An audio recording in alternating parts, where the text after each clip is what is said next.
To be a Sheffield grinder, it is no easy trade. There's more than you'd imagine to the grinding of a blade. The strongest man among us is old at 32. There's few who brave such hardships as we poor grinders do. There are several more verses to that song, but you'll be delighted to hear that I don't know them. It comes from, it's not as old as it sounds, as far as I know. It comes from a musical that was on the stage in Sheffield from the 1970s called The Stirrings in Sheffield. Yes, there is a musical about Sheffield. A more modern production spoilt it completely compared with how it was in the 70s and 80s. So like everything else in Sheffield, if it's any good, we work out a way of ruining it. But there we are. But the reason I started with that is that as we walk through this particular route, remembering the lives that were lost through silicosis, through bits of millstone grit flying off the grinding wheels and hitting people in the face and killing them. It was an awful, dreadful job, and for generations, lots of young men simply lost their lives doing it. And it's worth remembering that as we take this journey, because what we're going to do is to look at what actually makes a duck pond. So what I want you to do, first of all, is to imagine a duck pond and hold that image in your head and see how it compares. So the first thing then is, some of you might have seen this before. This is my diagram or map of the city of Sheffield in terms of its rivers. So the brown or grey line with an arrow on it is the River Don, which is the main river through the city centre. And then there are 4 tributaries: blue Loxley, green Rivellin, yellow Sheaf, and the red Porter. And today we're on the River Porter, or Porter Brook as it's sometimes called. And these 4 tributary rivers were the original industrial heartland of Sheffield. And the industrial heartland of Sheffield moved over the centuries, first of all down to the bottom end of the Sheaf towards the Don, and then into the lower Don Valley. But in the very earliest days, this was the industrial area.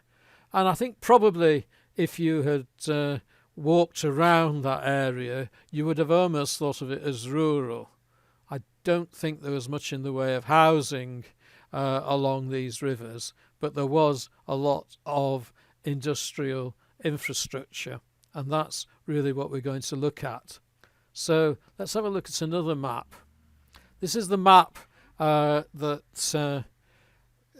is where I was born and where I was brought up.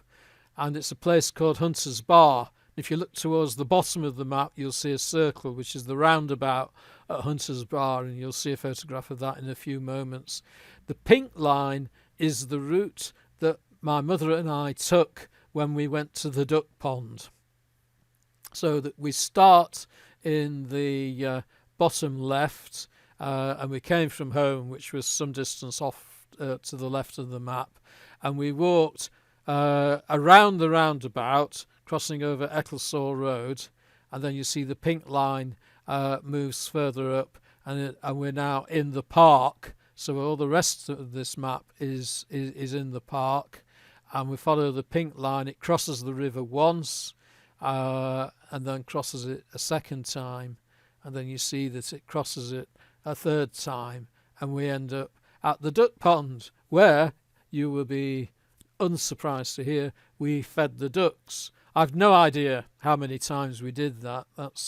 I was a very small child. This was 60 years ago, but that was our regular route. We sometimes had as a special treat, went on to the next duck pond, which was also in the park, but I'm not going to take us quite that far. I think you'll find this is far enough. And it's really partly about remembering what it was like as a small child, and the park hasn't changed that much over all these years, but also as a small child I didn't really understand what I was seeing, and so this is a voyage of discovery for me in the present, going back and looking at it again in fresh eyes and trying to explain it to you. So let's start the journey. We're going to start round near the roundabout, and here's a photograph of the roundabout. And why photograph a roundabout? Well, you can see it's got trees and things, and usually looks a bit better than that. But the thing I want you to focus on are the two grey columns with a sort of gate between them. And that was the old toll bar. So the name Hunter's Bar is named after this toll bar. And the toll bar was part of that industrial infrastructure. So the cutlery was picked up from all the mills by all the dams along the river and carried down here, and then they paid a toll to go through and move on to actually even more dams beyond where the park is now. And the road that the toll bar was at the end of is the pathway through the park, not one of the roads that the traffic drives on now, but actually through the park. So let's have a look. So here we are. The rest of these photographs I took yesterday, and here we are at the entrance to the park. The roundabout is off to the left, and you can see a number of things here. The River Porter is to our right, and there's this lovely tree that looks like it has a barber that sort of cuts it off about halfway up, and then on the far right you can see Queen Victoria.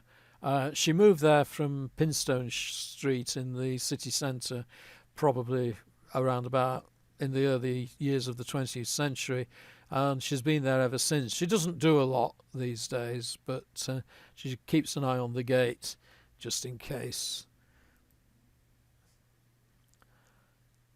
Now, there was an interpretation board at the entrance to the park which has just appeared, and one of the things on that board tells me is that actually there was a dam here, which is quite close to the entrance of the park, and I don't remember it as a dam. It must have been in the first half of the 20th century, and so it's now a grassed area on top. The river is to the left now. We've crossed the river once, and the river's now on our left, and it's lower than this path.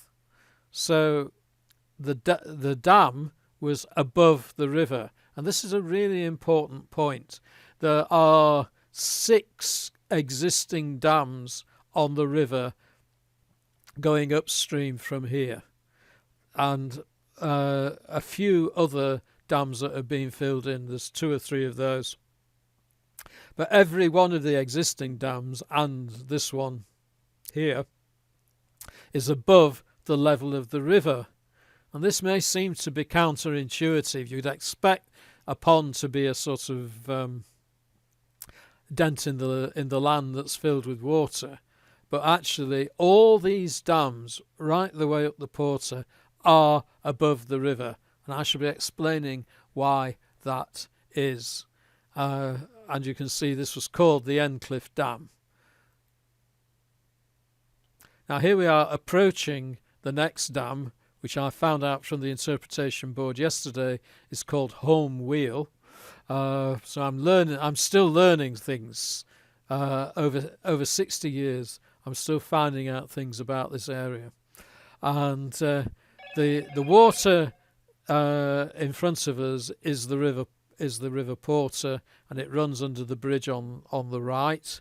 And you'll see that there's also what looks like a little tributary that's actually coming from the dam. And the bridge in the distance crosses that little tributary from the dam. So the next photograph is taken from that bridge. And here you can see a waterfall, and a small child who might have been me 60 years ago somehow found his way onto the photograph. Now that water, that is the outlet from the dam, and presumably the home wheel was here somewhere, and then there would have been a factory floor next to the water wheel that drove the millstones in the factory. And here we are now. This is the top of the waterfall, so the waterfall is immediately to the right, just below where my finger is, and you can see there is a sizable mill pond, and it also has ducks on it. You can just about make out the ducks on the pond there, and I'd stand on the stones along the edge of the pond and feed the ducks with bread. Now we didn't know any better 60 years ago, and apparently nowadays you have to feed them specially authorised bird food.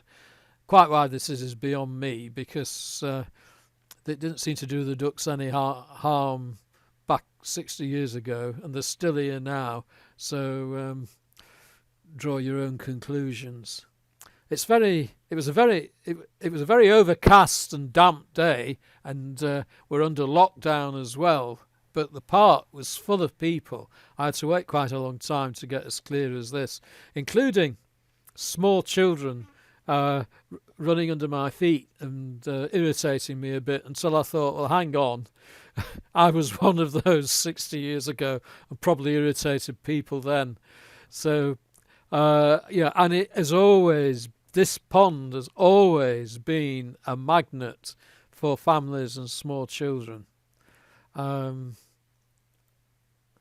here we're now at the far end of the pond, and you can see the water flowing into the pond. And what we're going to do now is to see where that water comes from.